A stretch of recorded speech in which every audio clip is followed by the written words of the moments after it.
Enterprise bring you the 2011 Raincross Debates featuring the runoff candidates for City Council. Welcome to the 2011 Raincross Debates. My name is Tom Donahue and I am the current president of the Raincross Group. The Raincross Group has been active since the late 1980s. We are an advocate for open and effective city government through the encouragement with and development of local and diverse community leadership to improve our quality of life in the city of Riverside. This evening, with our partners Charter Communications and the Press Enterprise, the Raincross Group is hosting 3 debates for the candidates in Wards 1, 3, and 7. Ward 5 is currently an uncontested contest. These debates will be available for viewing by the voters on Charter Channel 101 and will be streamed online by the Press Enterprise on pe.com beginning the week of April 24th. The Raincross Group is sponsoring these debates because we believe voter participation and education is crucial to the electoral process. The global recession, the state's budget's impact on our city, and the community's vision for the city in our Seizing Our Destiny Declaration requires we have city leadership to act decisively but with discretion, fairness, and vision to improve our quality of life in the city of Riverside. The Raincross Group, Charter Communications, and the Press Enterprise hope these debates will promote further civil discussion of the issues associated with the current campaigns for our city council elections. For those of you who may not be familiar with the boundaries or features of this ward, we have prepared a short video introduction.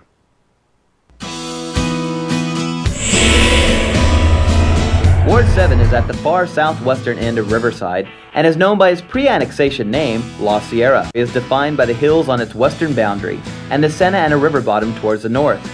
The campus of La Sierra University is a major anchor for the ward, as is the new Riverwalk development of homes, apartments, and business park. The city has plans to redevelop the aging commercial crossroads at Hole and Pierce Streets, often called 5 Points.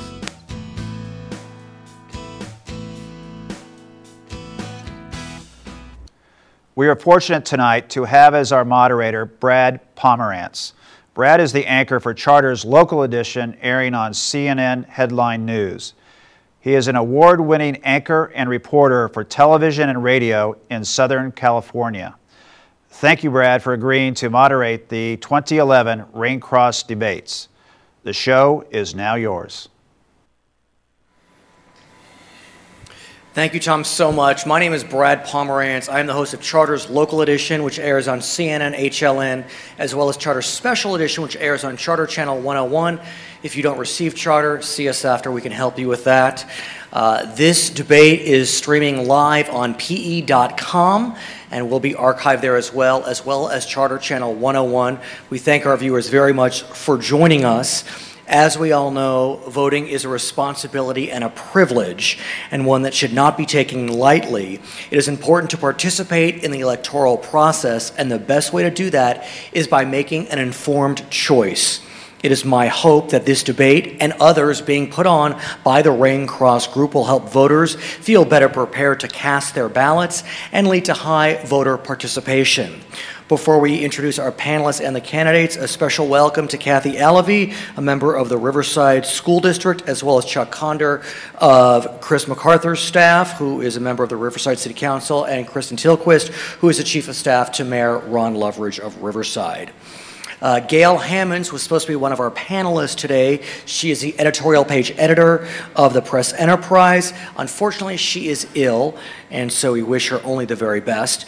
But she is being represented today most capably by Colette Lee from the Raincross Group. Colette is the owner of Tower Realty and Tower Property Management and has served on multiple community boards and organizations, including the CBU Board of Visitors, UCR Board of Trustees, Junior League of Riverside, and the Citizens University Committee, and the California Riverside Ballet, among others. Thank you, Colette. We are also joined by Orlando Ramirez. He is the editor of the Spanish-language newspaper La Prensa, which serves a vital role in informing Spanish-speaking residents of Riverside and throughout the Inland Empire about important news and events. Our third panelist for this debate is Rain Cross member and former history teacher. She is Woody Rucker Hughes. She is currently a child welfare and attendance manager with the Riverside Unified School District. She is also very active in the state and local level with the NAACP. I believe she is currently the president of the NAACP in Riverside? Yes. Thank you, Woody. Of course, thank you all for joining us for the Rain Cross debates. Now let's turn our attention to the candidates. We are featuring candidates for Ward 7. Please remember that this election is being conducted entirely by mail. You cannot go to the polls. You must vote by mail. Given that there are 3 candidates, this is an election where, in order for a candidate to win outright in the primary, that candidate must win 50% plus 1 of the vote. If neither of these 3 candidates do so, they will be put into a runoff election with the top 2 vote getters facing each other in a runoff, which will be held later this fall. The incumbent in Ward 7 is Steve Adams. He is finishing his 2nd term. Mr. Adams is retired from the Riverside Police Department and currently represents the city on the Riverside County Transportation Commission. Next to Mr. Adams is Mr. John Brandriff. He has worked for UPS for 29 years, and he is making his first bid for City Council. He has served on the Human Relations Commission, the Community Police Review Commission, and the Alvord Educational Foundation. Terry Frizzell has previously served Riverside as both a City Council member and mayor. As a realtor, Ms. Frizzell has been active for many years in campaigns to preserve open space and natural areas in the hills and along the river of Riverside. As in any debate, we do have some rules. We will begin this debate by offering the candidates an opportunity to present a 2-minute introduction. Afterwards, the panelists will ask questions, and each candidate will have 90 seconds to respond. Each candidate will then receive 30 seconds to offer a rebuttal or amplification of his or her remarks. As the moderator, it is my purview, and I may exercise that prerogative to invite a panelist to follow up on a question or ask a candidate to focus their answer more closely on the question being asked. If I feel that a candidate is avoiding a question, I reserve the right to ask the candidate to be more specific and more to the point with the question. We respectfully ask our audience members to refrain from excessive applause. It does take away from the time of the candidates, and I implore you to turn off all cell phones. We don't want those cell phones to interrupt our august presentation. At this time, it is my supreme pleasure to introduce you to the 3 candidates for Ward 7, Steve Adams, John Brandriff, and Terry Frizzell. Thank you for joining us. And we'll begin with an opening statement by Mr. Adams. Well, thank you very much, Brad. And I first want to thank the Rain Cross Group, Cal Baptist University, Charter Communications, and the Press Enterprise for putting this on and allowing us this opportunity to present us to you, the voters. I first came to the city of Riverside in 1958. My dad was in the Air Force and we got stationed here. I went through grade school, junior high school, graduated from Ramona, went to RCC and UCR. I'm proud to say my daughter is a graduate of UCR. I served on the Riverside Police Department for 15 years. I worked gangs and gang SWAT team my entire time on that department. It's a great agency. That was when I was first introduced to La Sierra, and I saw it from every angle, from the worst to the best. I've seen it when it was known as one of the worst crime areas in the city. When I was elected the first time in 2004, it was the worst crime area in the city. We had the worst flood area in the city. And now I can say after 7 years, we have the least flood area in the city and the lowest crime rate. A tremendous transition. I've gotten to work together with the citizens of La Sierra, and it has been my privilege for them to select me to represent them to City Hall 2 times now. In that period of time, we have had some tremendous transitions. Every park in La Sierra, Ward 7, has been remodeled. Bryant Park, Rutland Park, Rancho Loma Vista Park, La Sierra Park. We've added the La Sierra Senior Center. We spent $28 million converting La Sierra Park, expanding La Sierra Park to make it the first in the Inland Empire to be a full family park where tots and great-grandparents can all go, in the family in the middle, spend an entire day. Each would have an event. Each would be able to spend a family day together. I have had the privilege of being supported by the Riverside Police Department and the Riverside Fire Department. Public safety is our #1 promise. Thank you for allowing me to be here. Thank you, Mr. Adams. We'll proceed with Mr. Brandriff. Thank you. I'd also like to thank the audience for being here today, and the Rain Cross Group, the Press Enterprise, and Charter Communications, along with Cal State Baptist. Today, you will get to see some of the differences, and we'll cover those in a minute, and some of the similarities of the candidates running for Ward 7 City Council seat. First, I'd like to offer you my vision for Ward 7. My vision includes increased community involvement and a belief by the residents that their concerns matter. To accomplish this, I intend to have regular public meetings and spend regularly scheduled time at the community center in order to be accessible to the ward. The residents in my ward need to be able to believe in their elected official, they need to believe in my concern for the ward, and they need to believe that I will be their full-time representative, a member of their community, and not just moved here to seek elective office. I realize this process will take some time, as my ward has felt abandoned for many, many years. They've been promised improvements such as sidewalks, curbs, and horse trails, and despite some wild claims to the contrary, they're still waiting. My vision includes building a partnership with the residents of the ward, and I realize this will take some time. I have been putting in this time and effort by going door to door and listening to what they expect of me as a city council member. My vision also includes credibility. I have assured them I will serve and complete my full term and will not seek another elective office. I will not make continued claims over and over about the absolute necessity of a city-issued vehicle and then in a few weeks reverse my stand and turn in the car because it's election time. The perception of the residents about the city-issued vehicle really centers around no accountability and abuse. So to call this perception by your constituents foolhardy really creates a certain amount of disdain for their opinion.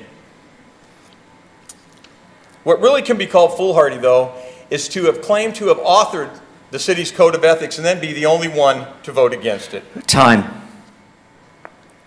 Thank you, Mr. Brandriff. We're going to conclude opening statements with Ms. Frizzell. My message is to voters of Ward 7. This election gives you, Ward 7, the opportunity to decide who you want to represent you at City Hall. The financial problems we will be facing in our city because of the state's budgetary crisis emphasizes the importance of who you select to choose to be your representative. Important decisions to keep our city running smoothly require experienced leadership with a firm voice to look after and protect the people's interests. I have always been the one to apply good common sense to city government, to resist wasteful spending, redevelopment giveaways, budget shortfalls, more taxes, higher utility rates, layoffs, and fewer services. Our city's finances must be managed wisely to provide the services our taxes pay for. Our essential services must never be jeopardized. We must apply sound fiscal policies that successful businesses use, rules we apply to our own personal finances. Instead of operating on future incomes and reserves, creating serious bonded indebtedness, City Hall needs to be fiscally responsible to assure that our tax dollars are used wisely for long-range fiscal security. As a prior council member and your mayor, I remained in touch with and was an advocate for the people. I helped create jobs, established opportunities for our youth, and services for our elderly. I protected our hillsides and our green spaces. Crime was reduced with programs that I established, not only in our ward, but throughout the city.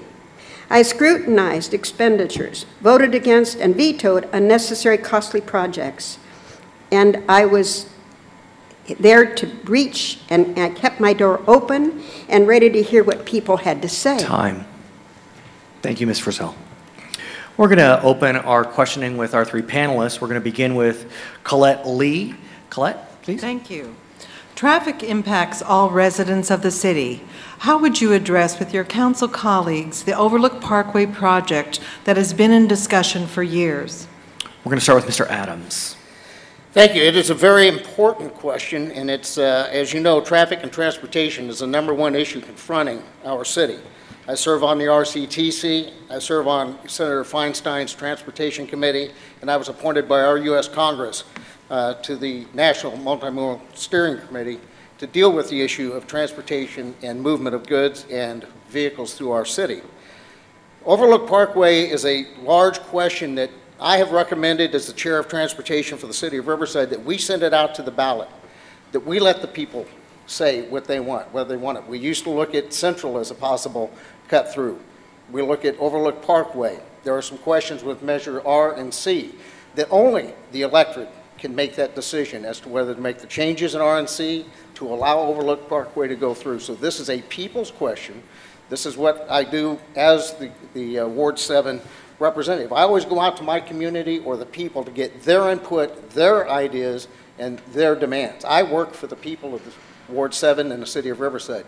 So we need another way to relieve the traffic on Magnolia, on Van Buren, on Alessandro, and on Martin Luther King. These are overused streets by outside the city drivers, and Overlook Parkway would be a tremendous relief. But once again, this is a question that needs to go to the people. We need to inform them, let them know what it is, what needs to be done, what the alternatives are, and get their opinion on the ballot and let the people make the choice. Mr. Brandreth. I would think that given Measure Prop R and Measure C, we wouldn't want to put that through at all. The way I understand is most of the residents in those neighborhoods don't want that to go through. It's not good for our city. Any way I can see, we're going to create a lot of traffic, a lot of people coming through neighborhoods, going down. Then we're going to impact Madison and the other streets that lead to the freeway. So I would say, just because those two measures are already in place, there wouldn't really be a need to go to the ballots. I think we need to protect those open spaces, protect that community. It's a community of openness, and it's in the hills, and it's quiet, and I would hate to see that destroyed with thousands of cars running through there back and forth every day. Ms. Frizzell. Would you repeat your question, please? Certainly. Traffic impacts all residents of the city. How would you address with your council colleagues the Overlook Parkway project that has been under discussion for years? I'm glad you asked that question. I had not planned on running in this election. It was 2 nights before the time to file your papers that I attended a council meeting that was jam-packed with residents from that particular area that over the years had worked with many things that I have been involved in and were against the Overlook Parkway extension. I left feeling, you know, this is something that is a serious problem because it's going to create a lot of problems with traffic along Madison Avenue, on Victoria Avenue, on Overlook and Washington, because people will be coming from Arlington Avenue. And when I sat there and looked at the council and I thought, our mayor is going to be gone in a few months, in another year. There's nobody there that understands a lot of the things. Most of those people that were in that room were people that had supported a lot of things that I worked for. Somebody needed to be there with some information and background to assist the council that's there. I don't feel that that should be going through the way it does, because if it does, it's going to have people coming from Arlington Avenue, down Madison. We already have enough traffic down there. It's going to go along Victoria Avenue. I don't think it's a wise decision.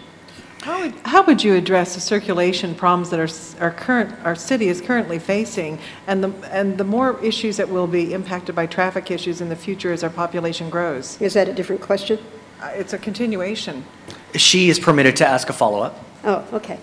Repeat the question. Basically, 30 seconds to answer. How will you address the traffic issues that will be caused by the growing population in our city if we don't have Overlook go through, or are there any other suggestions you have for alternative routes? I don't see any need for it to come over from Arlington Avenue through there.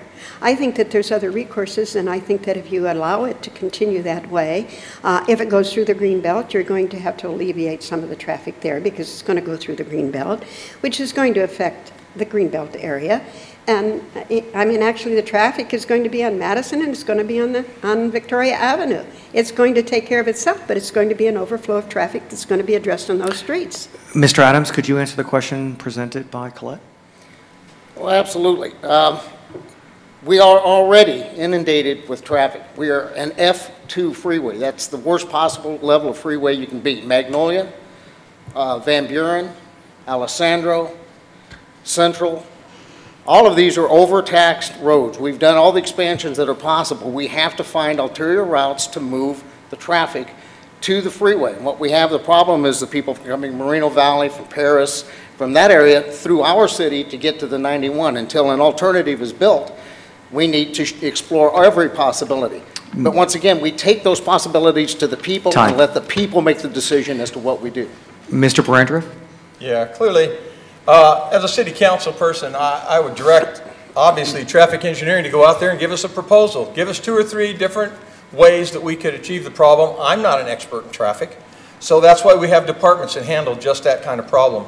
So I would have them go, study the problem, bring us back the results, and offer us 2 or 3 different proposals on how to correct a traffic problem in a certain area.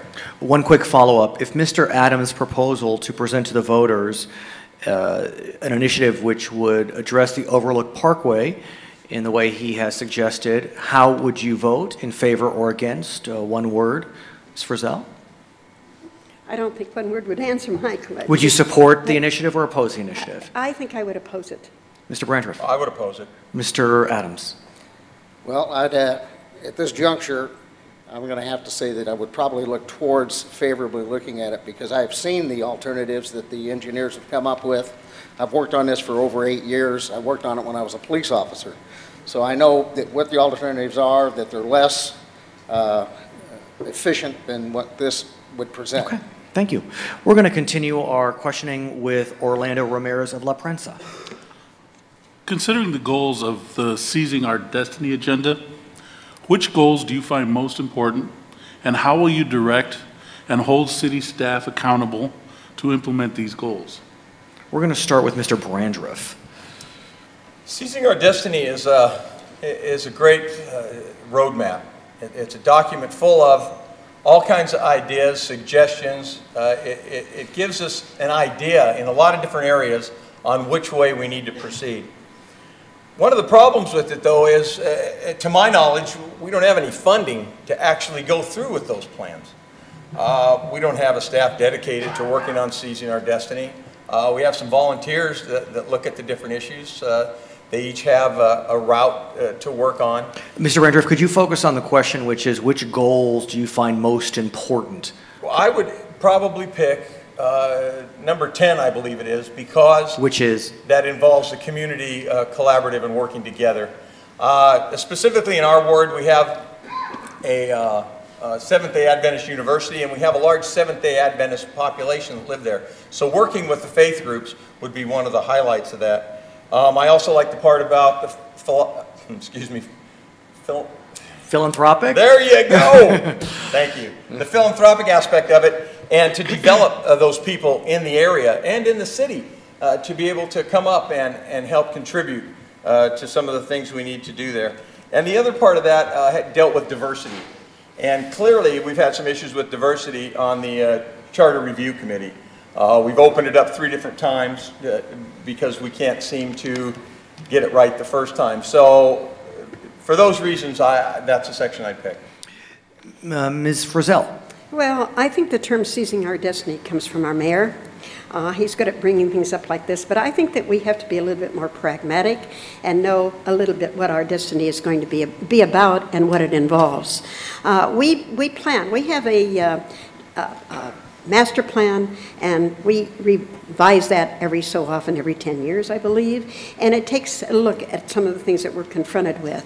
We don't know what we're going to be confronted with. Also, Ms. Frizzell, also can you focus on, of the 11 goals set forth, as I asked Mr. Brandreth, which do you believe are the most important? Well, I think that the diversity issue is something that is very, very important, because we have all different types of people that live in our community, all different religions, all different makeup of people, and I think that is one of the important issues, to find out how everybody feels about what our destiny should be. Thank you, Ms. Frizzell. Mr. Adams. I think not just because I chair Route 11, but because I think it's essential to tell the story of And seizing Route our 11 destiny. is, for our viewers? It is the telling of the story of seizing our destiny and taking our message outside the city limits of Riverside, outside the state limits, and even to the international market. Our issues today are jobs. We need to bring people to the city of Riverside that will bring jobs here. We are competing against all of the other cities in the state of California. 10 million jobs have fled this state because of the way it's been run and the oversight from the state of California. There's just a few jobs left. We went through the renaissance to make the baseline of this city ready to go out and search for jobs and bring corporations here. There will be high-paying jobs, long-term jobs. We fought to get a medical school here so that will bring in revenues and jobs. And so it's important to tell the story. Here's who we are. We have the best parks in the Inland Empire. We have the lowest utility rates in the Inland Empire. We have the best trained people because we have 3 great universities. We have a great junior college system here. We have the workforce. We have the assets. We have the best parks. We have great schools. We have downtown. We have the Fox Theater. We have levels of entertainment. That story has to be told. If the story is not told, then we're standing still. This is what's going to keep this city moving forward, making it successful, and bring the jobs, the desperately needed jobs that we have here.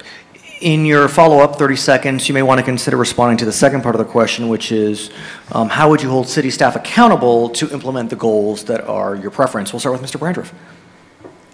Well, clearly, as a council, we can't direct city staff to do anything, but it's working with the city manager to let him know and make him understand what it is that we want to see. Sometimes that's understood, sometimes it's not. Clearly, last night, as the city council meeting was an example of how they asked for something and it didn't come back exactly right. So I think working closely with the city manager so that he can get from his staff what we need as a council is imperative. Thank you, Mr. Brandreth. Ms. Frizzell. Well, I think that we can work with the staff. I mean, that is part of our city, and the staff actually responds when they come up with different suggestions in the way that we're supposed to go, the planning department, and even the different boards and commissions. I think that we can work with our staff and bring everybody in and get enough information so that we can go and out to the community and get the community involved and try to work things out that are a betterment for the community and for everybody involved. Thank you, Ms. Frizzell. We're going to continue with Mr. Adams. Well, I do work with the staff, and we work very well together. We team. I bring the wishes and desires and requests of the people of Ward 7 in the city of Riverside to the staff, and we work together as a team to accomplish the ends. We did that with the Renaissance. We're doing that now with the Seizing Your Destiny. And we do have a complete set of staff to do this and the funding to continue moving forward. Once again, this is a question about jobs. This is working together as a team. This is bringing the information and requests from the people to the city and working together to make those things happen. And you've seen Thank you, Mr. Adams. We're going to continue with Woody Rucker Hughes from RUSD. Thank you. My questions are twofold. What is the appropriate amount of time that you believe a city council representative should devote to the job? And 2, what are the resources that should be provided to city council or to council members, such as city car allowance, and paid staff? And we're going to start with Ms. Frizzell. Well, when I got on the city council years ago, we just got expenses. And we did it because we were concerned about the community. I cut my pay as mayor because I felt that we didn't need the high salary there. We were there for the people. That's what we ran for. It doesn't take money to be a part of your community if you want to do a good job. We have many volunteers out there that work free. I don't believe that they're entitled to cars. I don't believe that they're entitled to a $60,000 or $40,000 or $20,000 assistant to do their job.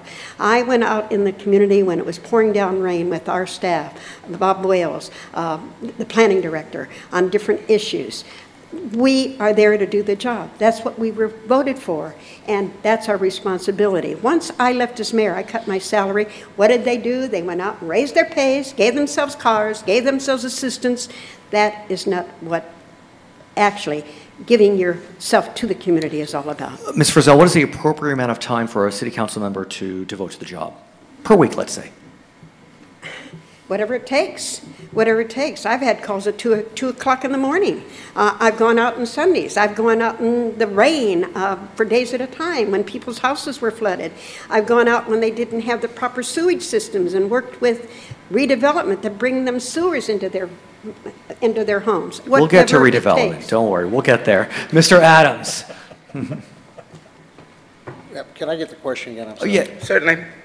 What is the appropriate amount of time that you Well, believe? currently, and since I've been elected, it's around 60, 65 hours a week. The demands are phenomenal. When we created, now I took over an area that had 85% of our students walking to school in the streets, no sidewalks. We had the worst flood area. This is an intense amount of work that it takes to do that. This is your full-time job. It's part-time pay, but a full-time job. We've had a couple come in the last few years and say, hey, I can do this in 20 hours, I can do this in 30 hours. It can't be done. You can't even answer your emails in that period of time. The demand of the people is phenomenal. We provide now a level of service never seen before by the city of Riverside. We respond. If you call, either myself or my assistant shows up at your location, you get, my email comes back to you immediately. I write an e-newsletter that goes out to 3,000 plus of my constituents every week. Our outreach and contact with the people is second to none. Now we have to partner with the schools. We don't have time to do that without getting some assistance. And I tell you, you go out to the constituents, you ask them, do you want us to cut the level of service I've given you? They'll say absolutely not, because now we're working with the kids, keeping them out of gangs, off of drugs, and in school. We're Mr. doing Adams? the same thing in the streets. I'm sorry. No, please, no. Just a quick follow-up. How would you respond to the part of the question dealing with a city car, city allowance, paid staff, resources? Well, probably my case is a little bit unique. It's 15 miles from my house to City Hall. That's a 30-mile drive. I do it 2 to 3 times a day, plus drive the ward. I also serve on several transportation committees to help reduce the traffic problems here. I've been able to bring $250 million to the city, so they do have to reimburse you in one way or another. Now, the question I gave to my constituents is, do you want to pay me $6,000 a year, $4,200 a year, or $3,000? And the difference is a car is gas only from the city, and I chose that because that was the least expensive. I turned my car back in when we went to $4 a gallon, and that dynamic changed. What about having a legislative aid that is paid? Absolutely. These people get out and work that same 50 plus 60 hours, and they're only paid for a 40-hour week. They're invaluable to the outreach to the people. Once again, it's service. My job is to represent the people to the city of Riverside, not the city to the people. And that's what happened in the past. We represent the people. My predecessors represented the city and not the people. Mr. Brander. Yes, I believe the city council job is a full-time job if you're doing it right. I don't think we need a city car. It's easy to say now because most of the city council people are giving their cars back, but I never had any intention of taking a car. The mileage reimbursement, it seems to me to be the answer to that question. And I do believe in LFRs. I think that LFR is? An LFR, legislative field representative, an assistant, so to speak, that can help you. I believe it enables you to do twice as much work at least in taking care of the areas, the wards, and the concerns of the people. I'd like to follow up and ask this question.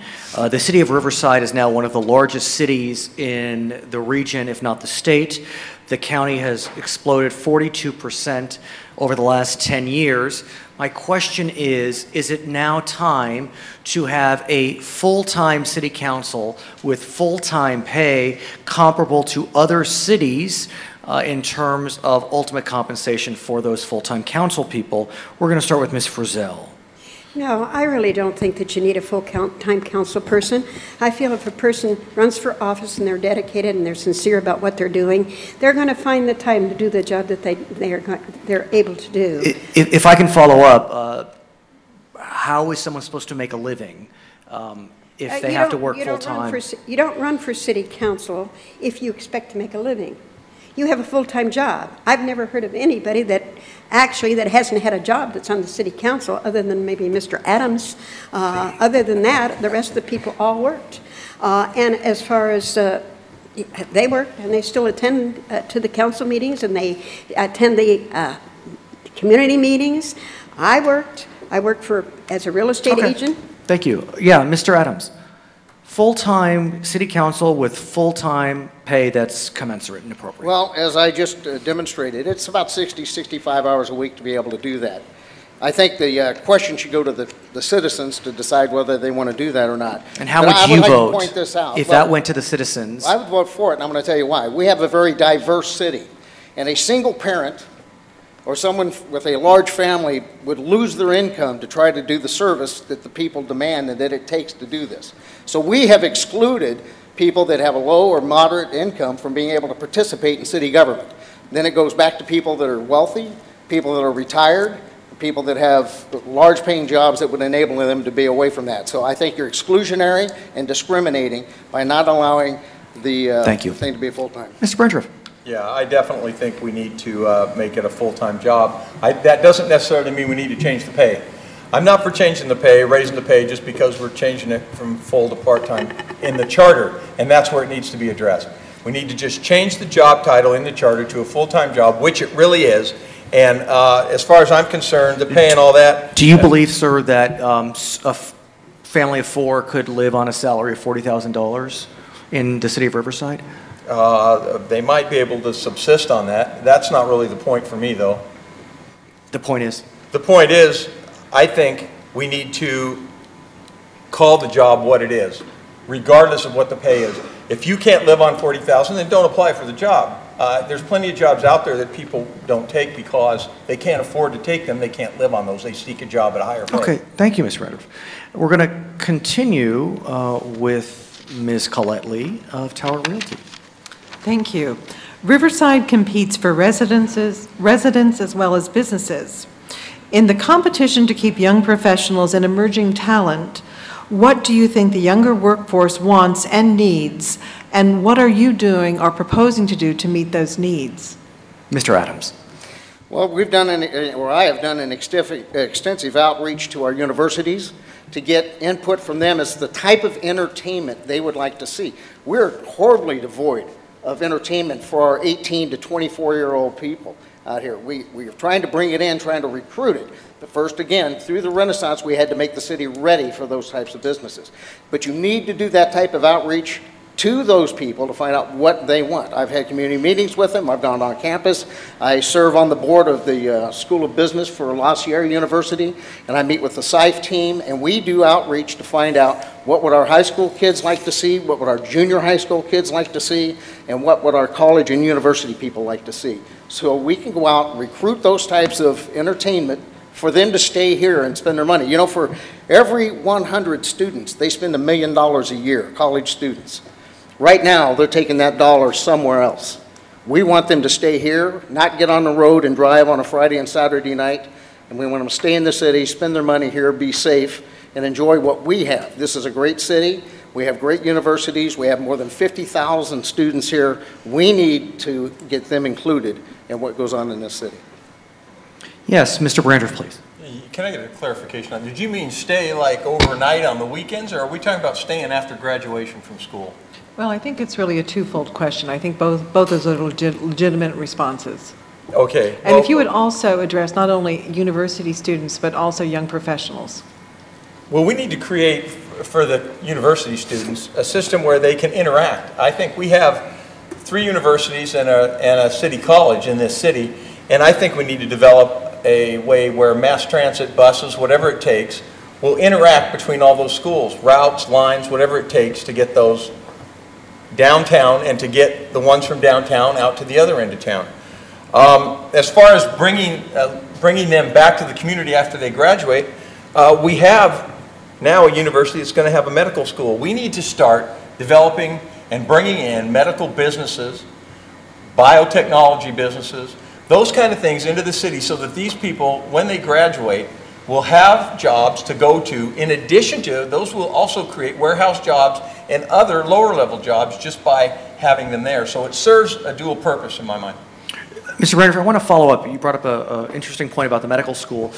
What about the retail infrastructure to keep those 20-somethings at UCR Med or wherever they may be? Do you feel as if, since we are building that medical school, that we're bereft of the necessary retail establishments to keep them at home? I don't think we necessarily are, but if we are, they'll come around because that's what business is all about. Business sees a niche, it'll fill it. If it thinks we can have a business over here to supply a need from all those students, somebody will jump in there to do it. Would the city need to be part of incentivizing businesses to fill a potential need? Well, it depends on what kind of incentives you're talking about. Incentives generally, maybe short term. I mean, look at we've incentivized how many restaurants downtown to try to keep them there, and we've lost all 5, 6 of them, however many we lost, so that incentive program didn't work. So I would have to know what kind of incentives we're talking about. Ms. Frizzell. I'm going to ask you to repeat your question again. Certainly. Riverside competes for residents as well as businesses. In competition to keep young professionals and emerging talent, what do you think the younger workforce wants and needs, and what are you doing or proposing to do to meet those needs? Well, I think I started in the right direction when I was at City Hall. I formed the Youth Council. I went out to the universities. I used to come here and speak to the university here. And I used to go out to the schools. I used to encourage, in fact, at my real estate office, he's a broker, and I talked to him when he was in class at high school and got him involved in getting into real estate. And you have to go out there and you have to let them know what our community is about and what it is to offer. But unless you get the students interested in the right direction to begin with, I think that's where it starts. That's what we have to do originally. And then we have to follow through by providing the sources. I've had people come up to me at City Hall that have thanked me for starting the Youth Council. They said, if it hadn't been for you, I wouldn't be working here at City Hall today. So it's preparation to begin with, going into them when they're young enough, getting them involved in the right direction, encourage them to get into the profession that's going to be best for them, and giving them the opportunities to go to the education. I sat on the accreditation board for La Sierra University. They were about to lose their standing, and I sat on it for months. I attended the dorms. I went over there and talked to the students time after time again and had a good working relationship with them. I have some of the students that have even asked to volunteer on my campaign right now. So I think you have to get to them to begin with, to encourage them to want to pursue whatever they are able to pursue. Time. Thank you. 30 seconds to respond, if you'd like, Mr. Adams. Well, optional? Yeah, this all goes together with the Renaissance and seizing our destiny and the outreach that we've already done and continue to do with our young people to make this city the place where jobs are going to come and stay. What's going to get them to stay here is there is a job for them when they get out of school. And the big fight now is to get this city ready, and we've got it ready, we've got the basis, and it's to get the story out and bring the people here to have those types of jobs and entertainment and lifestyle that people want to stay here. Usually where you graduate from school or medical school, you stay. Thank you. Mr. Brandreth, 30 seconds if you'd like. I don't have anything further, thank you. It's not a problem. Ms. Frizzell, 30 seconds if you'd like. One thing that I think is important, Mr. Adams keeps bringing up the Renaissance. And I just feel, actually we had the Renaissance before it was even called Renaissance. It's capital improvements. The city has a responsibility to maintain our city in the proper manner that it's supposed to be maintained. And it shouldn't be fancy names calling it a Renaissance for things that we pay for that need to be done. It's nice, but it isn't something that I feel that the citizens understand when you call it Renaissance, and it's just capital improvement. Thank you, Ms. Frizzell. Thank you so much. We're going to continue with Orlando Ramirez of La Prensa. The city of Riverside has gone through an interesting shift in the last 10 years. The 2010 census showed that Riverside is now a majority-minority city. 49% of the population is Latino, 7% African-American, 7% Asian, and 24% is Caucasian, the rest being a mix. What I would like to know is how you plan to respond to this diversity. And what I would like to know is what concrete steps would you do to make city government more inclusive and more representative of the ethnic diversity of the city? And I'm going to sneeze, and while I sneeze, I'm going to ask Mr. Brandreth to answer that very important question. What if I have to sneeze? You're allowed to stop. I think it's very important to deal with those issues. I have some ideas, especially in our ward. We have a large Latino community, and in talking to some of them and to some of the people that teach at Bryant Park, I think we need to institute more English classes. The amount of people that want to go to those classes and the amount of classes that there's not enough. And I think we need to offer them different times a day. We need to have them in the morning, middle of the day, afternoon, evening, whatever it takes to offer that to get the people to come in. Is that a city function, Mr. Braindorf? I believe it would be a city function. It's a nominal amount. It's something that, though, is important if we want to involve those people in the city, and they should be involved in the city. We shouldn't have an exclusive community that can't come into the community and be part of it. We need to help them if that's what they want. For the ones that are older and maybe it isn't going to be that easy to learn a second language as a senior, then I suggest we start printing some of our stuff, our Outlook magazine that we send out all the time. Let's make it available in Spanish. They can sign up and get a special edition in Spanish. So I think it's extremely important to bring the city to them. Okay, Ms. Frizzell. We have a diverse community. Actually, we have all kinds of people here, especially with the universities that we have, and with Loma Linda University, where there are people from all over different countries. I think that we have the resources to help those people when they need it. I happen to belong to Padres Unidos, which is, I think there's somebody in the audience that helped originate that. Padres Unidos is a program at Norte Vista High School that started years ago by a group of citizens that were there to make sure that the Latino students got a good education so they could go on and continue college. We have AVID programs, we have things like that that we need to encourage young people to get involved with. And those are things that are available. We shouldn't look at people because they have... We'd like to focus on the city response, if possible. What can and should the city do to address the needs of an increasingly diverse population? Right now. That's what I started. Not too long ago, I had a parent that said something to me about her daughter, that she was disappointed. She didn't have a computer, she couldn't complete, she's in the 11th grade, and she was having problems. I got on the phone immediately and called the city because they have computers for children out there to use, or students. Ms. Frizzell, you say that we have programs now, and that's fine and good, but we know, as Orlando suggested, that this county, for example, the Latino population has increased 78% in 10 years. And so while the city may have programs today, if you are elected, do you believe that the city needs to go even further, or is the status quo fine? Definitely. In fact, even with charter, there was one time when they promised to get people involved and give them computers, because I've had students that have gotten computers through the city, and that's charter communications. Is that where you were? Yes. Okay, no, I got charter reform, charter communications. It could mean just city charter. Okay, charter communications. Well, talk to me after about that. Okay, well. I jest, but yes. Anyhow, no, I think that we have the resources there, and I think that we have the responsibility because we're a diverse community. We have people that are from all different nationalities, all different backgrounds, people that speak English, people that can't. We have to do what we can as the community to take care of all the people. Ms. Frizzell, thank you. I appreciate you indulging me. Mr. Adams. Well, thank you, and I'd like to thank Ms. Frizzell for recognizing one of the programs I helped put together. We've given out more than 4,500 computers to students for free. All they have to do is come in and take their class with their family to learn how to use them, and then we donate a free computer to that family. It's been a tremendous program. My outreach to our ethnic community, I represent the most diverse area in the city of Riverside. 52, maybe 53% of my area is Hispanic. And we have a cultural issue out there. Started working with grade school students when I first got elected, mid-high students, and into the high schools to do outreach to the families.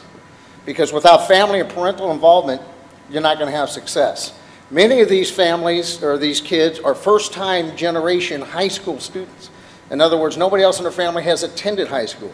So we try to help them stay out of gangs, off of drugs, and in school, working through the school and with the parents to do that type of outreach to make sure they stay in school. Is this a school district function or a city hall function? No, this is a function that myself and my assistant created, and we worked together with the Alvord School District. I did it as a police officer in the city of Riverside. I worked on the minority team when I first got hired, started on the east side, Casablanca, La Sierra, Arlanza areas. and did outreach. We recruited people to help them get on to the police department, fire department. We do incubator programs with different businesses to help introduce them to jobs. So it's a tremendous outreach. We're seeing a great success, but we need to continue doing that. It needs to be spread across the city because there is, particularly at Norte Vista High School in my area, a cultural problem. And we had low test scores, but they're coming up because this outreach has finally turned the corner, got the parents involved. Thank you. Quick follow-up. If we look back 10, 11 years, we consider there was tremendous ethnic tension as a result of some controversies within the Riverside Police Department. And so I want to fast forward to today. And in your estimation, do you believe that Riverside has become a more welcoming city for people of diverse backgrounds? We'll start with Ms. Frizzell. Yes, I do. Casablanca is a good example. And the young people that were in Casablanca were always getting into killing each other, fights and riots and things like that. And I think that we reach them enough. I mean, if you're an elected official, even before I was mayor, I would go over there to some of the functions that they have. They have their own CAG. And I think that if we outreach to the different people, that we can do things with the community and prevent a lot of the things that are happening in the community that are not in the best interest of the total. Let me repeat the question for Mr. Brandreth. If you look back 10, 11 years, there was some real ethnic tension in our city as a result of controversies growing out of the Riverside Police Department. And so my question to you, sir, is do you believe, fast forwarding to today, that the city of Riverside is more welcoming to its diverse populations? Yes, I do. Clearly, after the stipulated judgment and a lot of the things the department had to go through and do, we now have a lot more safeguards, if you want to call them that, in place. And since I serve on the Community Police Review Commission, we've seen over the last 5 years that I've served on there an increased awareness of what they need to do, the police officers need to do in the field, how different cultures respond differently to the same actions. We now record stops. Thanks, Mr. Okay. You like that? Mr. Adams, you understand the question? Well, sure, absolutely. The City of Riverside Department of Police is the finest law enforcement agency in the state of California. It is a diverse and welcoming agency, and they've gone to great extents over the last several years. And back when I was put on the first minority team of the police department, worked Casablanca when it was the most dangerous square mile in the United States. In fact, 60 Minutes came out and did a deal on us because of the danger. The city as a whole, though, has made great strides to make this a welcoming, inclusive city. We even put that on the cover of our agenda for the City Council. I'd love to see what the president of the NAACP thinks about that, but she is a panelist today. So we ask for the next question, Woody Rucker-Hughes. Prior to asking that question, may I? Oh, you absolutely may have a follow-up. I think that would be completely appropriate. 49% of anything is a significant amount. But my question would be, what would you do to be more responsible to all minority members in the city? In other words, not just the Latino population. Absolutely. And 1 minute responses, we'll start with Mr. Adams. Well, again, I've done the outreach. I've gone to our churches where we see all of the diversity. We have some that are just Korean, Asian, Middle East Asian. We have black churches. I've attended the churches with them. I go to meetings with them. I've done this in my entire adult life. So there has not been a group targeted because it's spread across the entire deal. I represent everybody in Ward 7, not just one particular group, one specialized group. And so that outreach has been equally diverse and spread out amongst all of the culture that exists in Ward 7 in the city of Riverside. Thank you, Mr. Adams. Mr. Brandreth, please. Yeah, clearly we need to reach out to all groups. I think this last thing with the charter review, as I mentioned earlier, was that wasn't done. We didn't reach out to all groups, and we got exactly what we got. Now we have to open it back up. We have to go back out and look for a more diverse population. When we couldn't even be as diverse as to put one person from every ward on that committee, we started out a failure. So clearly we need to encourage the people in the community to get involved with all of our boards and commissions. We have many foundations in town that are looking for volunteers. You can volunteer with the police department. You can volunteer at universities. So we need to get out there in a more aggressive fashion and seek out these people and encourage them to become involved in all these activities. Thank you, Mr. Brandreth. Ms. Frizzell, please. Yeah, of course, I was mayor at the time, and I was all over the city. But I used to be out in the east side. I used to be out in the Casablanca area at 1 or 2 or 3 o'clock in the morning sometimes at meetings. And people would say, aren't you afraid to go out there? And I said, no, I'm not. That's my job. And I was welcome. And when I was there, actually, it was a communication. In fact, when we had the Rodney King riots, if you recall, when I was mayor in the 90s, we didn't have any riots here. The very first thing that I did was get the police chief, and we went out into the community. We went over to the east side, we went to the churches, and we talked to the people. We had not one disturbance in this city. And that is the way you solve those problems. That's the way you eliminate the conflict that arises in a community. If you don't address the problems. This charter review thing, there were people on there that are very experienced that did want to be on the charter review committee, and they were turned down. There were people that didn't respond to it and didn't ask to be on it that were not selected. Thank you. Woody, please, Thank your you. question. Yes, thank you for that. The governor's May revised budget will pose a challenge for all school districts. One of the hardest hit is Alvord Unified. What should the city's role be in helping parents, students, and the school district? We're going to start with Mr. Brandreth. No, Ms. Frizzell, please.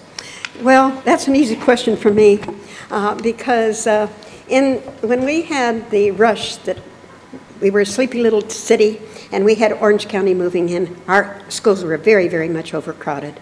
I got together with the superintendent of schools for the Alvord School District and Corona Unified School District, spent hours and hours and worked with them on getting together something that we could take to the city council for development fees. And the developer fees were to expand the schools and bring us more classrooms to take care of our overcrowded classrooms. So that's what we need to do. We need to be prepared for these things. When we allow certain things happen in our community that we know that's going to create impacts, then we should prepare for those ahead of time and not worry about it after the fact. Okay, Mr. Adams, please. Well, as I've said about all of the outreach we've already done, but we do now teaming. The City of Riverside teams with our schools because the budget factor, the city's budget factor and the school budget are all being cut. So we just we built the Ramona football stadium so that for the first time we have a stadium for our Pee Wee Pop Warner football. That's ridiculous. I played it when I was a kid. We played on the dirt at Central Middle School. But now we have a turf stadium for our Pee Wee football to play. We add the park at the new Alvord School High School. It's a joint venture with the swim center there and with the library. We're doing joint ventures with our schools to help offset their cost. We've redirected more money to the schools through our redevelopment area. Had it just been the normal tax process, they would have gotten $1.3 million. Through redevelopment, we got them $4 million. We'll get to redevelopment. Don't worry. Mr. Brandreth. Yeah, well, at the current time, Alvord is having some difficulties. They have a liaison there from the county Board of Education watching what's going on there because apparently, and I don't know the specifics, but there are some concerns about Alvord School District and how they're doing financially. So before I would commit any city funds to that, I'd have to see and make sure that they actually had a viable plan in place so that when we did help them, it wasn't for naught. Clearly we have the partnership out at the library with the new high school, but the new high school can't even open. So, so far the library hasn't opened either, and nobody seems to know when that's going to take place. If you ask the school district, it's a year and a half, 2 years off. So partnering with them is one thing. Supporting what they do, clearly we can't do that forever. As a follow-up, we'd like to ask the following question. As you may know, Mayor Ron Loveridge of Riverside recently delivered his State of the City address. And in that address, he proposed the merger of Riverside and Alvord Unified School District. And Terry Frizzell is chomping at the bit. And so we'd like to know, do you support or oppose that proposal? And why do you support or oppose? 30 seconds. So we'll start with Terry Frizzell. Why not? I oppose it. Definitely oppose it. Having been involved with all the school districts during my term in this office at different times, I really feel that the Alvord School District is unique in its own area, and the Riverside School District is its own area. They have their different problems, they have their different ways, they have a different type of constituency in their school districts and everything, so I am opposed to it. Thank you. Mr. Brandreth. Are you looking for a personal opinion, or if you... Well, yeah, you could be on the council come November, so... In a council's standpoint, I would say it's pretty much not our responsibility. Well, I really want to get a sense. I mean, if you are elected, you're a leader, and people will turn to you to see your position. Clearly, as a council, we have no well, I'm going to push you a little more. You're a leader, and people want to know what leaders think. So, well, again, it's up to the school district. That's run by the state. They're going to have to get together and decide what's best for them. No, clearly, I'm going to push you a little more. I honestly do want an answer, just because if you are elected, you're a leader. And so even if it's outside your purview, people may ask you about immigration reform. That's clearly a federal issue. So, you're allowed to say, I don't know, but I'd like to, see if you can answer. Well, I'll give you my personal opinion on it. My personal opinion on it is they need to work out between them what's best. I'm sure we can save costs. I'm sure there's overlapping things that go on. So, no, I'm not opposed to that. If it works for the people that have to implement it, that's the caveat that I'd put on it. Fair enough. Thank you for indulging me, Mr. Brandreth. Mr. Adams. I am absolutely opposed to joining the Riverside Unified School District and the Alvord School District. The Alvord School District is an excellent district. They are proactive. They're working with their students, as we spoke earlier. They have a cultural issue, primarily around Norte Vista High School, that affects what's going on, and it happened pretty much overnight. It wasn't a slow draw. So all of a sudden we were overloaded with people that had a language barrier and a cultural issue. We're catching up with it. The school system is an excellent system. The school board is great to work with. So I'm adamantly opposed to joining the school district. I just want to announce, in the interest of full disclosure, that the Rain Cross Group has members of both the Riverside and Alvord Unified School District on its board, and that's just for your information. Okay, let's continue. Thank you so much for answering that question. Our next question is from Colette Lee. Thank you. Do you think the city's current pension system is sustainable? Do you favor a new second-tier system for new employees? Should the city end the practice of covering employees' share of pension costs, even for existing workers? Mr. Adams. Well, we do have a financial crisis in this state, and it does affect the city as well with pensions. Currently, the city of Riverside is current on our pensions, but in time, if there isn't a change, it is going to be unsustainable. That is a fact. The fire department made the first step and came in with a two-tier system. When I first hired on the Riverside Police Department, we had 3 tiers. I was there more than 10 years before we had a unified retirement system. So yes, our new employees are going to need to pay part or all of their contribution. The 8% for the general employees, 9% for public safety. And they're going to have to raise the age. It's just without a doubt. You're going to see it throughout the state. You're going to start to see it throughout the nation with pensions. We can't sustain it because people are living 20, 30, and 40 years now. When I first retired from the police department, your average lifespan for a police officer is 3 years after retirement. Now they're living 30 plus. That's good. That's great. They're in better physical shape than they were before. We can't sustain paying somebody who worked for us for 30 years and pay them at top pay when they leave for 40 years. It can't be done. It's not scientifically possible. So with those changes, and we have some other alternatives, some formulas that we can use that's fair and balanced to get to a point where we don't have that issue or problem. But there are changes, they have to be made. We need to negotiate with the employees, but the promise we made to the current employees, if you'll come and work here, you'll do the good job, this is what you're going to get. I will not change theirs. But new future hires, yes. Thank you. Mr. Brandreth. Well, I think pension reform involves a lot of different issues. First of all, we have to determine if it really is unsustainable. There's a lot of controversy on that in this city. There's union groups saying one thing, there's a city saying something else. They don't agree on the numbers, and so before we do anything, I think we need to actually arrive at some numbers that are accurate, at least that both sides can agree on. It's typical for a union not to want to agree with the city, but given some of the things the city does and hides and presents, we really need to be cognizant that these numbers might not be accurate. That goes to part of the trust issue. The people have to be able, the city employees have to be able to trust what the city's doing. So if it really proves to be unsustainable, yes, we'll have to make some changes, there's no doubt about it. If it is just a matter of numbers, juggling, the city's good at juggling numbers. We play shell games with bonds and this and that and redevelopment all the time. So all of a sudden on this, we don't want to juggle. We just want to take away, and or not take away, but at least the new employees are going to be under a different system than the old. So I think we need to look into this a lot deeper than just a yes or no. Thank you, John. Terry Frizzell. Well, Mr. Adams should understand early retirement because he retired and is drawing pension since he's been 32 years old. So the reason why I'm pointing that out is that I feel that if somebody has earned what they are entitled to when they went into the job that they were and they were looking forward to a retirement, they're entitled to it. With newcomers coming in, that's the two-tier, then they have to know that once they're going in, things are changing. If they want the job and they accept working for that company or the city or whatever it is, those are the things that they have to live by when they go and accept the position that they're getting into. So it's just a matter of working it out. We cannot continue with the pensions. I mean, with the police department, they were really upset in the last election. They wanted to even include all their families for years to come. How in the world can we sustain that? We can't.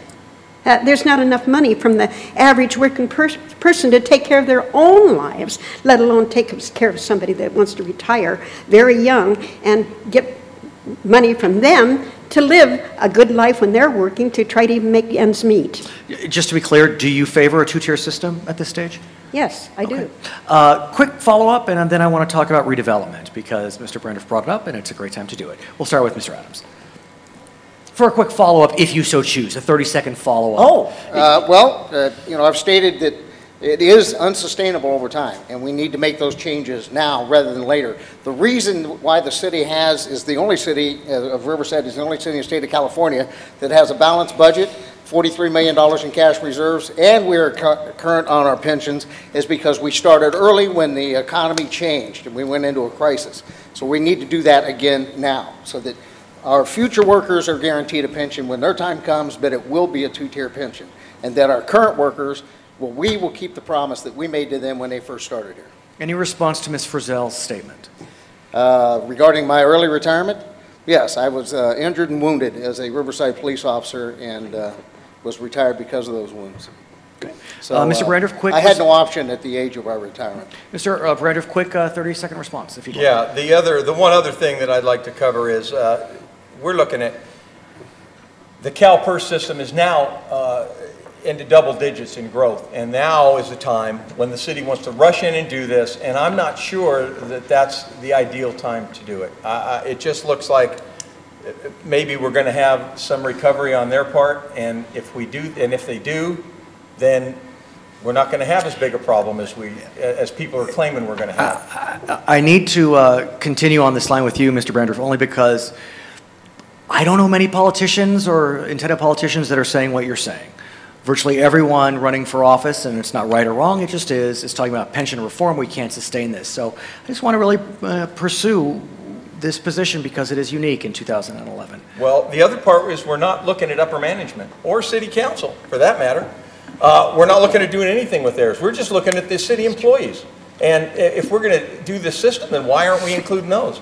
Mr. Adams just said in the paper the other day, that's inappropriate to talk about staff cuts or have wage cuts to upper management. Well, I don't think it's inappropriate. If we're going to do it to the lower class people that are actually doing the work, we need to look at doing it across the board.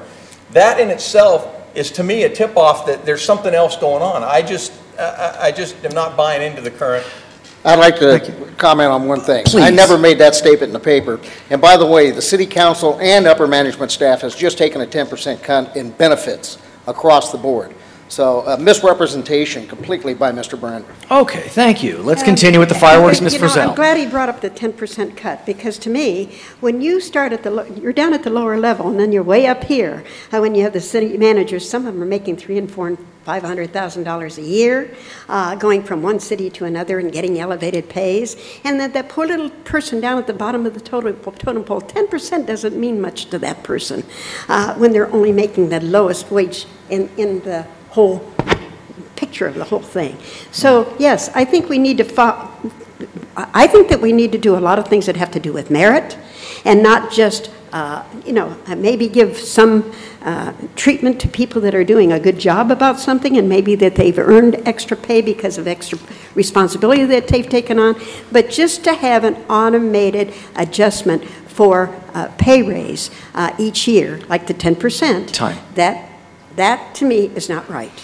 Yes, we're going to digress briefly and talk about redevelopment. It's been brought up a lot, and we just want to get some clear answers on this. As you know, California Governor Jerry Brown has called for the complete elimination of redevelopment agencies.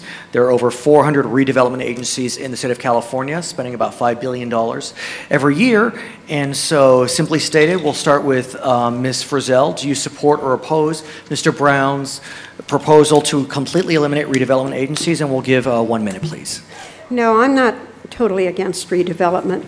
I think it's abused, and I think it takes away from some of our educational money, but I'm not totally against it, because I think that there are areas that would not be revitalized if we didn't have redevelopment, and I think that there are times when we do need it.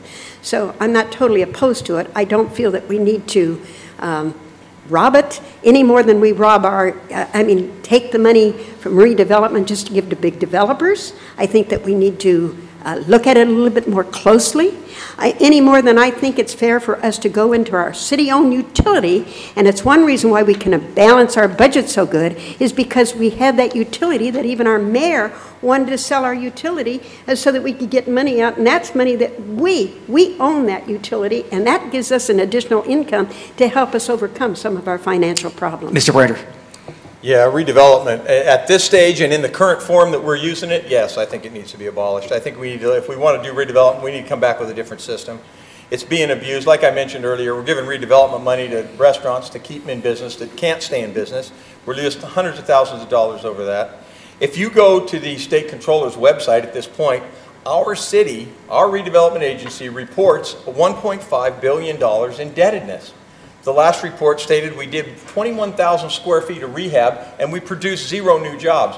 And yet you will hear over and over from the powers that be that we need redevelopment, it's a good tool, it creates jobs. And yet their very report states no jobs created. So clearly there's some stuff going on, some issues that need to be addressed, formulas that need to be changed.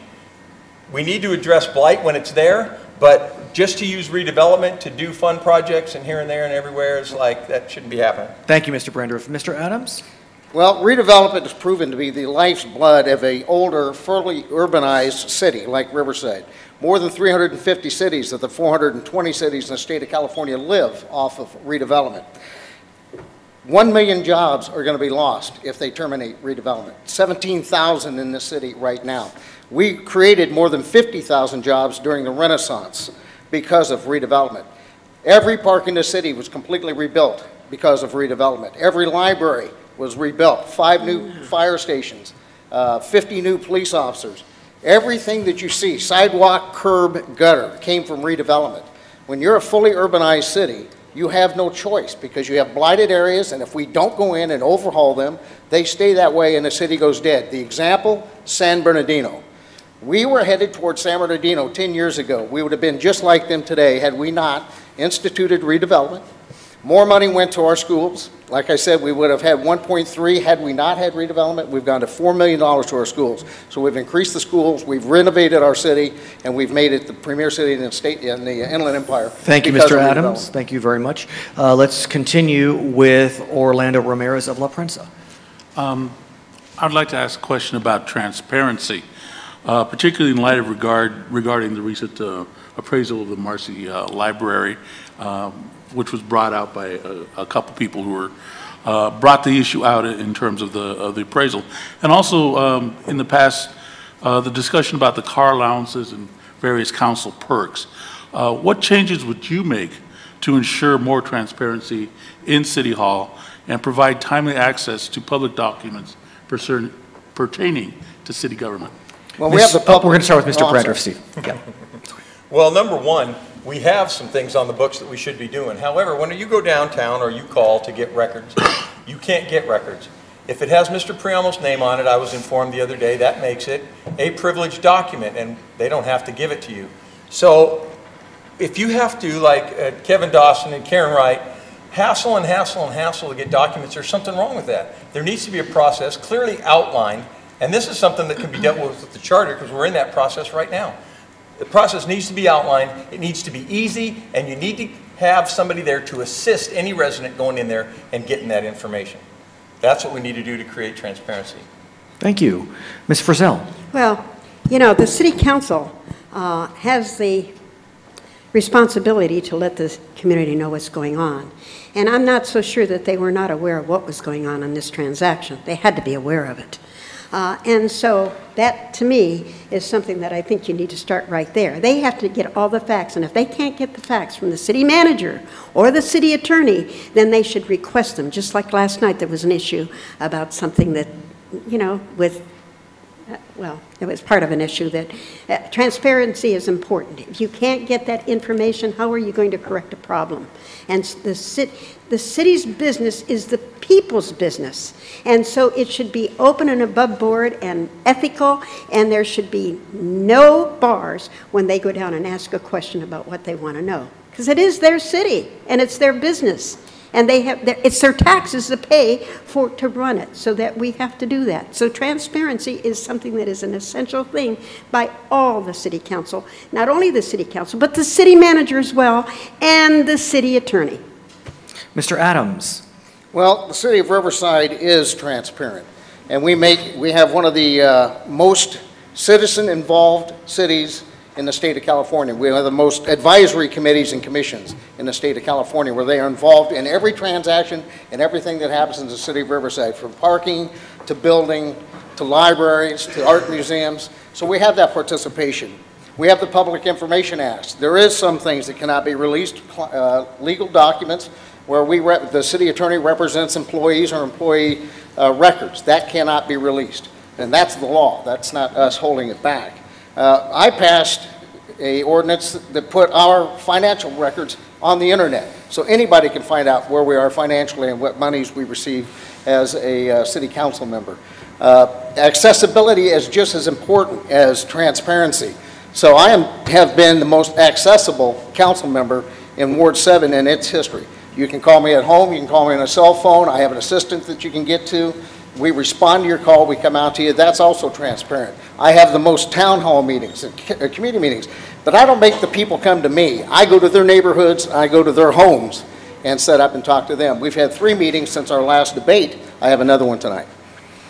In your 30-second rebuttals, if you can address specifically what changes would you make to make the city more transparent, if any?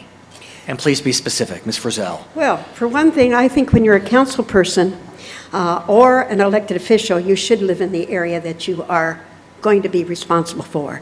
You shouldn't rent a house and then move over to another area. Let's focus on the question of transparency. That's transparency. You should be there so people can see you, that they can call you, that they know where you are, that they can talk to you. But let's focus on what changes would you make to the city to make it more transparent, if any, not with regard to a specific politician that may or may not live in a certain location. Well, as far as changes, actually, transparency is something that is a necessity, as I said, by all the elected officials, not just the elected officials, but the department heads, the city manager, the city attorney, and everybody, that we should be able to go, and the citizens should be able to go and talk directly to them and get the proper answers. And if they can't, then it's up to the city council to make those changes to make it happen. Okay.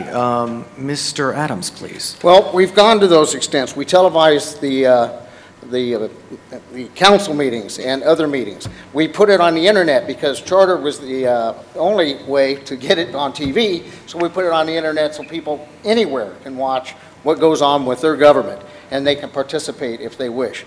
we've gone to great extents. Is there more that we can do? I'm sure there is. We have other electronic methods for people to contact us. I now have Facebook. Somebody's trying to hook up Twitter. I still don't even know what that is. And I don't think I have time for it. But you know, we try to make ourselves as transparent and as available as possible. And I'm sure there's other things we can do. Mr. Brander. Clearly, transparency is part of city staff's job, and they're the ones that put the roadblock in the way on most things. The city council needs to address that issue.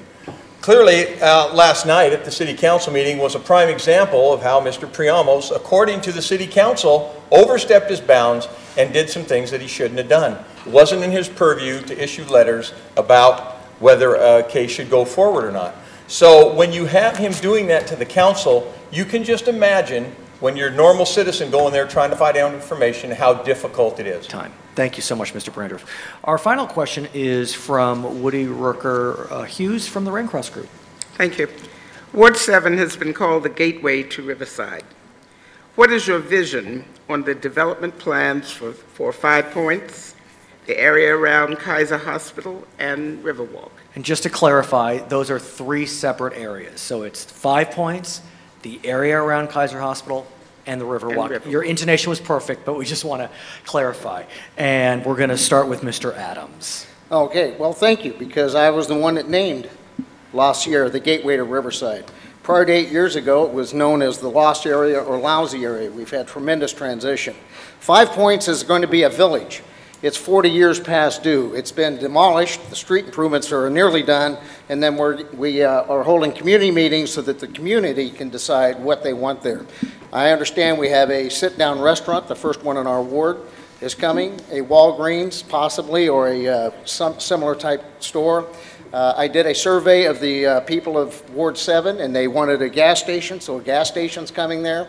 There's going to be office space. The rest of it's going to be up to the community to say what they want. So I don't know all of it's going to be there, but it's going to be a mixed-use village of retail, restaurant, and office space. Riverwalk is a premier business park in all of the Inland Empire, 1 million square feet. It's partially medical, it's partially industrial, it's partially office. We have now a hotel there, the Hampton Inn. We have the premier eye clinic in all of California there, the Loma Linda Eye Clinic. They do unique things there. New technologies are being advanced there and discovered there. So it's a tremendous business park here, a premier area for our commuter businesses to come here, set up headquarters, so our residents don't have to commute on the freeway to and from work. As far as, I think you said the Tyler Mall? No. Riverwalk, Kaiser Hospital. Oh, Kaiser Hospital. All right, well, that's actually in Ward 6. That's actually in Ward 6. We're trying to improve the area. I think we have... Lynette, let's hold off. Is that true? Kaiser's in Ward 6? I just want to verify. Okay, so we're going to pull that out of the question. Is that okay, Tom, in the back? Okay. So to Mr. Brandriff, I want to focus exclusively on the question of what will your development plans be for the 5 Points area and the Riverwalk? The development area for 5 Points needs to have some direction. Clearly, with empty lots for the last 2 years and all we're doing is tearing things down, the most we've done is just improve the intersection, which is fine, but we have no overall plan for the rest of it. Or I should say we've had 2 or 3 different plans, none of which have come to fruition.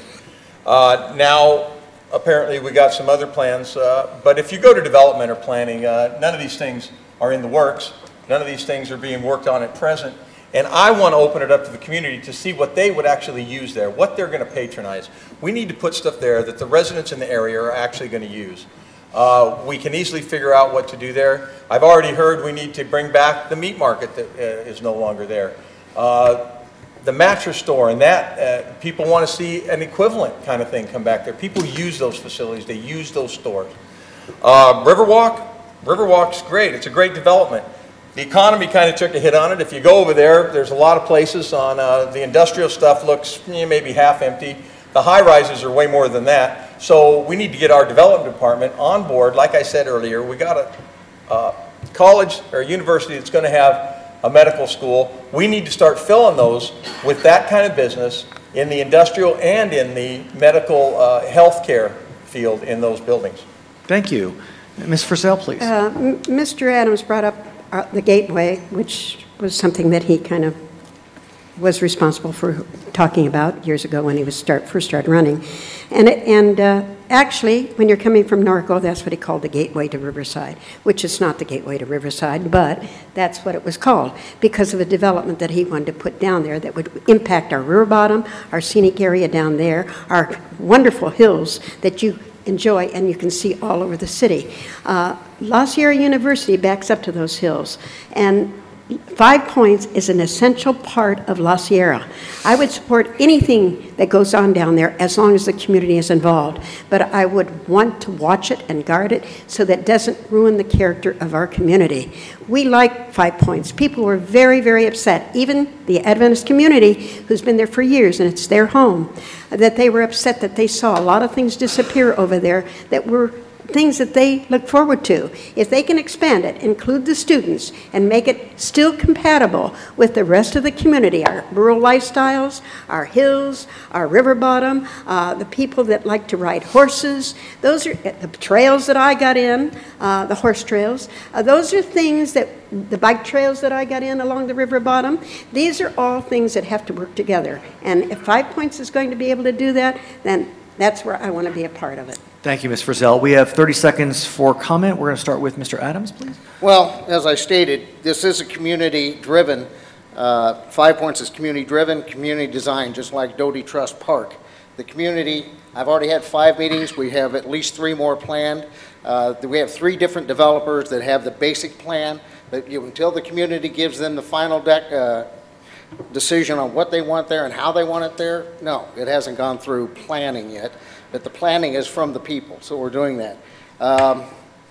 Again, we have made Riverwalk Business Park partially medical and partially business. Okay, Mr. Brandorf, please. I have nothing further, thank you. Thank you, then. Ms. Frizzell, Well, if you have any follow-up. No, actually, as far as High Points, I think it's something that all of the people, that's our shopping center. And I would just hate to see high-rises and the Tyler Mall extended down that way. That's going to change the whole character of the community.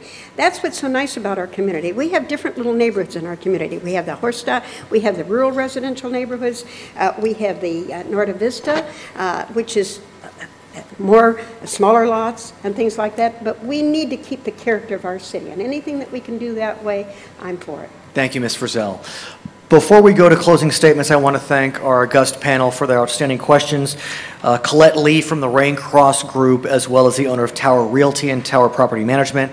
Of course, Orlando Ramirez from La Prensa, a sister publication of the Press Enterprise, and Woody Rucker Hughes from the Rain Cross Group, RUSD, as well as the NAACP. Thank you so very much.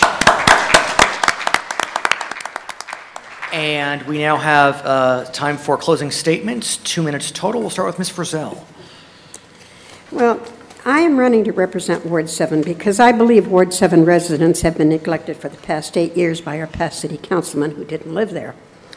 I intend to fight for lower utility rates, protection of our La Sierra Hills and our riverlands from overdevelopment, and to make sure that the development at 5 Points is compatible with our existing neighborhoods and lifestyles. I will fight to protect your quality of life and your tax dollars. When I'm talking about this, when you, I mean the citizens of Ward 7 and La Sierra. I will work with our police department to keep our community safe and to keep our crime rates down. La Sierra, Ward 7 is a wonderful place to live, work, and it is something that we need to work with the university. It's our a cornerstone, actually, in Riverside, which is in our part of the city, which is very important. Our master plan community of Riverwalk, I think that we need to work with that because it's obviously buildings that have been built that are sitting there vacant. We've got them get them filled and get people in there that's going to create more jobs, which we should go out and try to encourage them to come, maybe from other communities. We need to master plan our community of Riverwalk, our Western Hills neighborhood, our La Sierra Heights, our Meadows, mobile home park, and protect our animal keeping growth because we still have that rural atmosphere in La Sierra. By voting for me, Terry Frizzell, the Ward 7 residents will have somebody that will fight to keep their utilities down, rates down because I feel we did it before when I went out and gathered signatures and kept Edison from raising our utility rates 10%. And protection of our tax dollars, protection of our La Sierra Hills, and the careful scrutiny of 5 points. These are all things that I plan to do, and the diversity that comes along with it, I help to work with the people in the community to overcome some of that. Thank you, Ms. Frizzell. We'll continue with Mr. Brandreth. Thank you. When I'm elected as the next City Council member to represent Ward 7, we will mark a new beginning for the future of our ward. We have a lot of work ahead of us. I will begin a new, fresh, and dynamic approach to representing our ward, connecting our citizens with City Hall and offering community service second to none. My opponents, who are seasoned politicians, have had their opportunity, and yet we still face the same repetitive issues. If you believe one of my opponents, this has been going on for the past 30 years. Here's my promise to you. I will lead by example. I will be easily accessible and available in the ward on a regular basis. I will be honest and straightforward. I will always work extremely hard and tirelessly on your behalf. Finally, I will not do anything to embarrass myself, the ward, or our city. We can continue to live in the recent past, or we can go with the distant past. However, I choose to look to the future. Under my leadership, Ward 7 can look forward to building new and sustainable partnerships. With these partnerships in place, our ward will be stronger and in far better shape than ever before. This will be a win-win situation for our community. From our rural lifestyle in La Sierra to the neighborhoods in Arlanza, from 5 Points to Riverwalk, this is where we live, this is where we raise our families, and this is where we send our kids to school. This is also where we have friends and neighbors.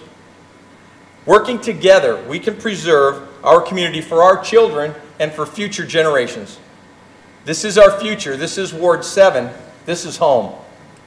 Join me on this journey, and by working together, we will create a positive influence in this community based on trust, honesty, and communication. Thank you. Thank you, Mr. Brandreth. We conclude with Mr. Adams. Thank you. And again, I want to thank the Rain Cross Group, the panel, all of you here, Cal Baptist University, the press, and Charter Communication for having us. More importantly, I want to thank my wife, Mary Ann, and my daughter, Stephanie, for their support and working with me. Stephanie for the last 8 years, Mary Ann for nearly 1 year now. When I first came to Ward 7 and was elected, we were the worst area in the city. We were underrepresented, underfunded, and disenfranchised from the city. All of our tax dollars got moved from La Sierra to downtown. Since I've been there, in an area that barely had $20 million spent on it since it came in 64 to 2003, I've spent $180 million in transition. That transition is every child has a safe route to school. We have the safest neighborhoods in the city. We have the least flooding. We went from the worst to the least. Every park has been rebuilt and remodeled. We're building our first new park in 25 years, Doty Trust Park. The community has improved dramatically, but the job is not done. When we resurface a street in La Sierra, it's not like any other area because it didn't have storm gutters. It doesn't have rain gutters. It doesn't have enough width. So for a $100,000 street improvement in any other area, it costs $700,000 to $800,000 in La Sierra. Now we've got most of the big projects done. We still have yet to do. We got the library rebuilt, remodeled. It hadn't been touched since 1972. The La Sierra Senior Center, the La Sierra Park, tremendous improvements. Our library is the most used library in the city of Riverside. But again, our job's not done. And that was all done with the partnership of the people in La Sierra. They have been more engaged with me than at any other time. And it was tough to get them out because they had been disenfranchised. So as your councilman, everybody in my ward has seen great improvements, but we're not done. We've got streets yet to do. The big projects are covered. Now we're coming back to get the potholes, the streets, continue with the sidewalk curb and gutter program, and make this the quality place to live, the gateway to Riverside, step up to La Sierra. Thank you, Mr. Adams. Thank you so much. That concludes the 2011 Rain Cross debate for Ward 7. I would like to thank our viewers at PE.com and Charter Channel 101. I I would also like to thank Tom Donahue and Phil Pitchford of the Rain Cross Group, Maria DeVarian of the Press Enterprise, Del Heinz and Sandra Magana of Charter for inviting me to moderate today's events. Of course, I want to thank our panelists for their outstanding questions, Press Enterprise Charter for sponsoring these debates, and thank you, of course, for outreach by the League of Women Voters, the PIC Group, and the Latino Network for contributing to our questions. Don't forget, this is a mail-in election only. Ward 1, 4 years ago, was decided by 7 votes.